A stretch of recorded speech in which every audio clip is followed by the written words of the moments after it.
رضی اللہ تعالیٰ عنہ سے روایت ہے، رسول اللہ صلی اللہ علیہ وسلم نے ارشاد فرمایا،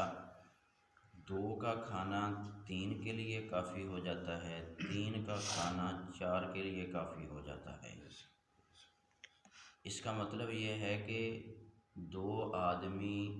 جو کھانا سیر ہو کے کھاتے ہیں وہی کھانا 3 آدمی بطور قناعت ان کے لیے کافی ہو جائے گا۔ بطور قناعت کسے کہتے ہیں؟ کہ جو کھانا آپ کو کمزور نہ ہونے دے، اتنی مقدار آپ کھاؤ کہ آپ کمزور نہ ہو، اور جو کھانا آپ کو اطاعت کے لیے برقرار رکھے، تو اس کھانے کو کہتے ہیں قناعت کا کھانا۔ تو 2 آدمی سیر ہو کے کھانے والا کھانا جو ہے وہ 3 آدمی قناعت والا کھانے کو کھا سکتے ہیں۔ اس سے امت کو یہ تعلیم ہے کہ تم قناعت کا کھانا کھاؤ، اور زید جو ہے وہ مستحقین تک پہنچاؤ، محتاجوں تک پہنچاؤ، ان کو بھی کھانے میں شریک کر لو۔ عن عائشہ رضی اللہ تعالی عنہا قالت سمعت رسول اللہ صلی اللہ علیہ وسلم یقول التلبینہ مجمۃ لفؤاد المریض تذہب ببعض الحزن۔ حضرت عائشہ رضی اللہ تعالی عنہا فرماتی ہیں کہ میں نے نبی کریم صلی اللہ علیہ وسلم سے سنا کہ تلبینہ مریض کے دل کو راحت دیتا ہے اور اس کے کچھ غم کو بھی ہلکا کرتا ہے۔ آج ہمارے جب کوئی مریض ہو جاتا ہے اس کو کہتے ہیں نا کہ انہوں نے دڑیا پکا کے دیو، انہوں کھچڑی پکا کے دیو، اس کو فلاں نرم چیز دیں۔ تو اس وقت چونکہ گندم تو ہوتی نہیں تھی تو جو ہی استعمال ہوتے تھے، تو جو کے دلیے کو تلبینہ کہا گیا ہے، اور بے انتہا طاقت والی چیز ہے، اس لیے کہ انبیاء اور صحابہ کئی دن تک کھانا نہیں کھاتے تھے، لیکن ان کو طاقت کتنی تھی کہ وہ دشمن کے ساتھ مقابلہ کرنے کے لیے، اطاعت کرنے کے لیے، عبادت کرنے کے لیے۔ وجہ کیا تھی کہ یہ جو کھاتے تھے، وہ جو کی تو روٹی ہوتی تھی اس وقت، تو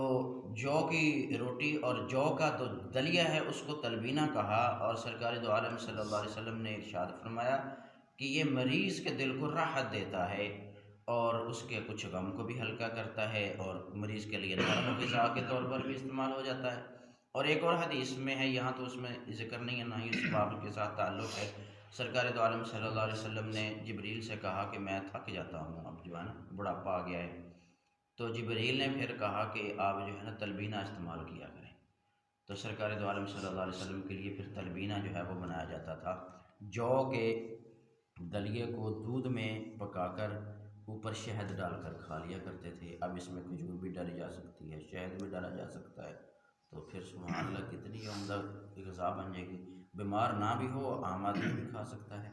عن انس رضی اللہ تعالی عنہ ان خیاطا دعا النبی صلی اللہ علیہ وسلم لطعام صنعہ۔ حضرت انس رضی اللہ تعالیٰ عنہ فرماتے ہیں کہ ایک درزی نے نبی کریم صلی اللہ علیہ وسلم کو کھانے پہ بلایا، فذهبت مع النبی صلی اللہ علیہ وسلم، میں بھی نبی کریم صلی اللہ علیہ وسلم کے ساتھ گیا، فقرب خبز شعیر ومرقا، اس نے جو کے آٹے کی روٹی اور شوربہ آپ کے پاس کیا، فیہ دباء، اس میں کدو بھی تھے، وقدید، اور خشک گوشت بھی تھا، فرأیت النبی صلی اللہ علیہ وسلم، حضرت انس کہتے ہیں میں نے نبی کریم صلی اللہ علیہ وسلم کو دیکھا،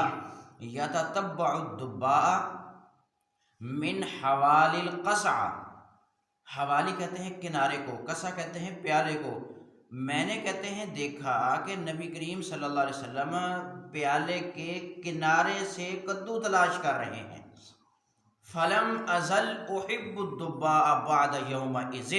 حضرت انس فرماتے ہیں کہ اس دن کے بعد مجھے کدو بہت پسند آنے لگے، اس لیے کہ نبی کریم صلی اللہ علیہ وسلم نے ان کو شوق سے کھایا ہے۔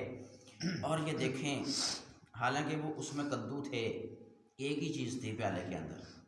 اب کدو تلاش کرنے کے لیے کہیں سے بھی تلاش کر سکتے تھے. حضرت انس فرماتے ہیں کہ حضور پیالے کے کنارے سے تلاش کر رہے تھے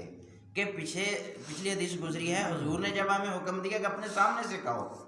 تو کدو بھی اپنے سامنے سے تلاش کیے ہیں. اس میں ایک چیز بات. دوسری بات یہ ہے کہ حقیر کی دعوت کو بھی قبول کرنا سنت ہے. یہ نہیں کہ اج انہیں دعوت کی تھی نا تو اتنے مال ٹیٹ پکنا ہے, وہ بندہ بڑا جڑا نا امیر ہے لہذا وہی دعوت تو کر لو قبول. ہمسایہ جو ہے وہ غریب ہے, پتہ ہے کہ یہ تو دال سے دعوت کرے گا, اج مینو بڑا مصروفیت ہے اج میں نہیں آ سکتا, تو ایک درزی اور اس کی دعوت کو پیارے آقا کریم صلی اللہ علیہ وسلم نے قبول کیا ہے. پھر ایک چیز یہ بھی سمجھ میں آئی کہ حضرت انس ساتھ تھے, یا تو تشریح میں لکھا ہے کہ دونوں کو دعوت تھی, نہیں تو جو خادم ہو اس کو ساتھ لے جانے کی اس سے بھی اجازت معلوم ہوئی کہ حضرت انس پیارے آقا کریم صلی اللہ علیہ وسلم کے خادم تھے.